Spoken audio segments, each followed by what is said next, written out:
Hai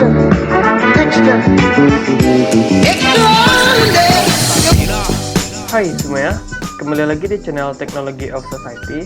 Kali ini kita akan membahas materi di mata kuliah probabilitas dan statistika lagi, yaitu korelasi Pearson pada Excel. Nah, materi apa saja yang akan kita bahas di korelasi Pearson ini?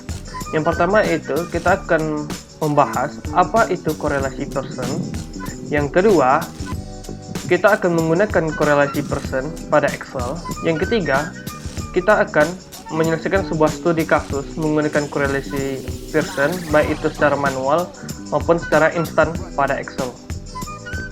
Nah, kita masuk ke konsep dari korelasi Pearson. Korelasi Pearson merupakan salah satu ukuran korelasi yang digunakan untuk mengukur kekuatan dan arah hubungan linear dari dua variabel.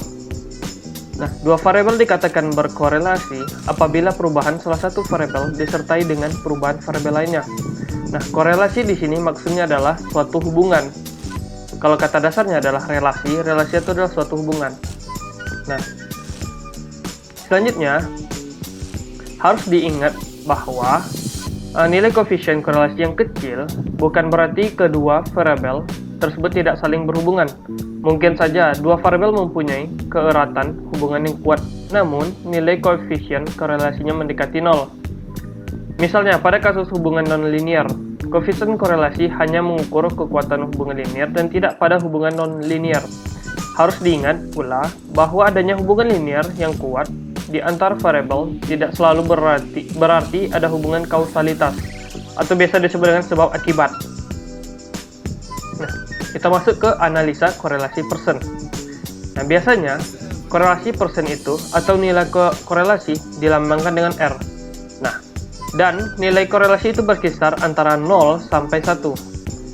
Bisa kita lihat di gambar berikut ini. Nah, nilai semakin mendekati 1 atau minus 1 berarti hubungan antar dua variabel semakin kuat, seperti berikut ini. 0,8 sampai 1, tingkat hubungannya adalah sangat kuat. Sebaliknya, nilai mendekati 0 berarti hubungan antara dua variabel semakin lemah. Bisa kita lihat nih, 0 sampai 0,1, tingkat hubungannya sangat rendah. Nilai positif menunjukkan hubungan searah atau X naik maka Y naik. Dan nilai negatif menunjukkan hubungan terbalik, X naik, maka Y turun. Oke. Selanjutnya kita masuk ke formula korelasi Pearson, atau kita sebut saja dengan rumus. Nah, rumus dari korelasi Pearson ini yaitu R XY sama dengan sigma XY per N kurang 1 S X kali S Y. Nah, di sini sudah ada penjelasannya. Rx ini adalah koefisien korelasi Pearson. Nah, sigma xy adalah jumlah perkalian antara variabel x dan y. N itu jumlah sampel atau banyak sampel, dan x variabel bebas atau variabel pertama, y variabel terikat atau variabel kedua, dan s itu standar deviasi. Nah, selanjutnya, kita akan masuk kepada Excel. Bagaimana penggunaan dari korelasi Pearson. Nah, sekarang kita sudah berada pada Microsoft Excel. Di sini kita mempunyai sebuah data penelitian yang saya ambil di jurnal berikut ini. Nah, di sini saya mengambil nilai menggunakan post-test dan pre-test pada sebuah jurnal. Oke, dan kita salin sini. Nah, selanjutnya kita hitung jumlah, rata-rata, simpangan baku, nilai X, Y, dan seterusnya. Nah, teman-teman bisa ikuti video ini seterusnya. Oke. Yang pertama yaitu jumlah. Jumlah itu rumusnya adalah sum. Nah, di sini sudah muncul sum, maka kita tab saja. Oke, tab. Kita blok sampai ke bawah, tutup kurung, enter, maka menghasilkan jumlah. Selanjutnya rata-rata. Rata-rata rumusnya adalah average. Nah, ini kita tab, kita blok sama seperti jumlah tadi, tutup kurung, enter, simpangan baku, rumusnya adalah stdef. Nih, tab, kita blok sama enter.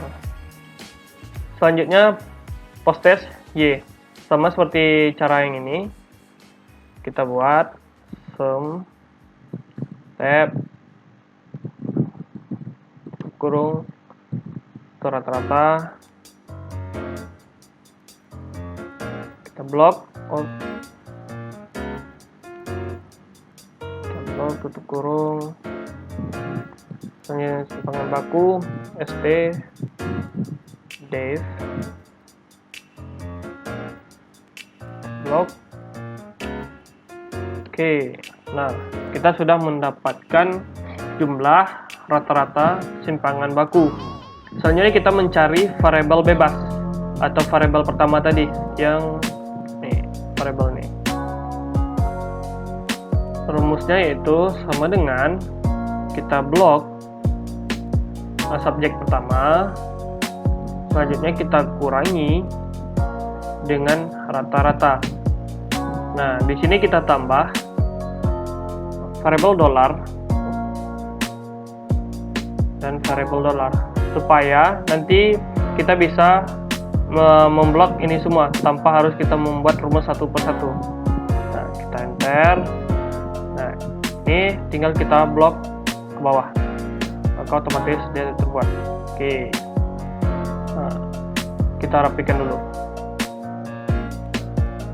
Oke, sama dengan yang y, itu sama dengan blok subjek pertama, habis itu rata-rata, kita kurangi rata-rata,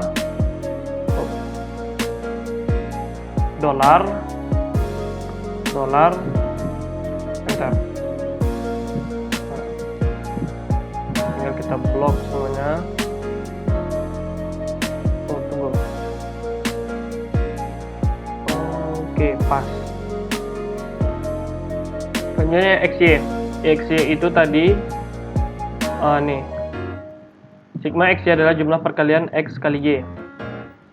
Maka ini XY itu sigma XY, kita kalikan sama dengan kita blok ini, habis itu bintang, kita blok, enter. Nah, selanjutnya kita tinggal blok saja. Oke, nah, sigma XY-nya ini harus kita jumlahkan sama seperti yang sebelumnya, sum, kita blok, tutup kurung. Oke, ini kita rapikan.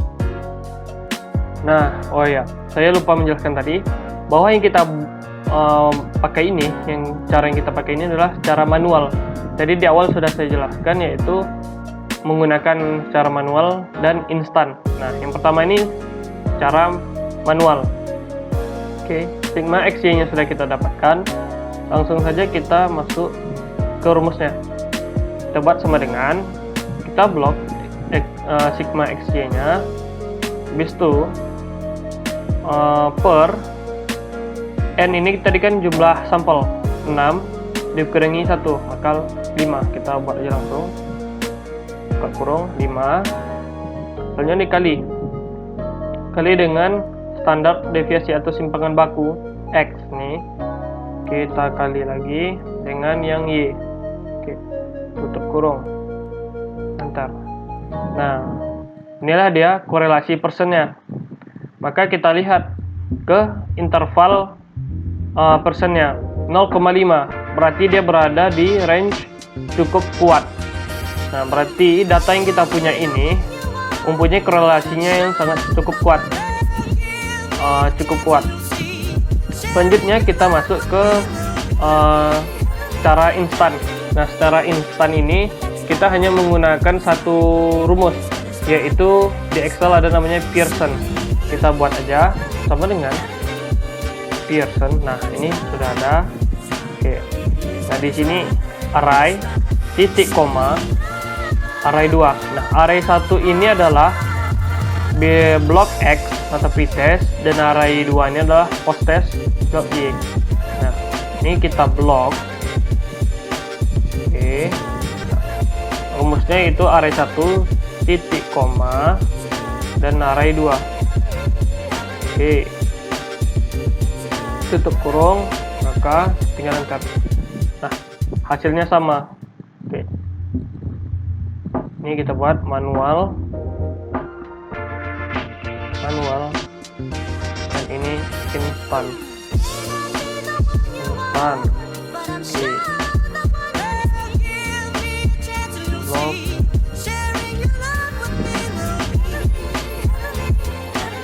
Nah, sama kan cara manual maupun instan.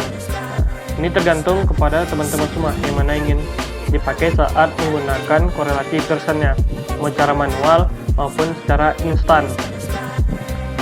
Dan pada intinya yang kita dapat pada data yang kita punya ini adalah korelasi Pearsonnya itu tingkat hubungannya adalah cukup kuat.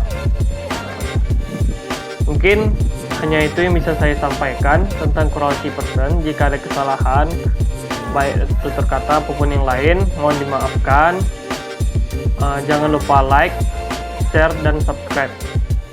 Sekian, terima kasih.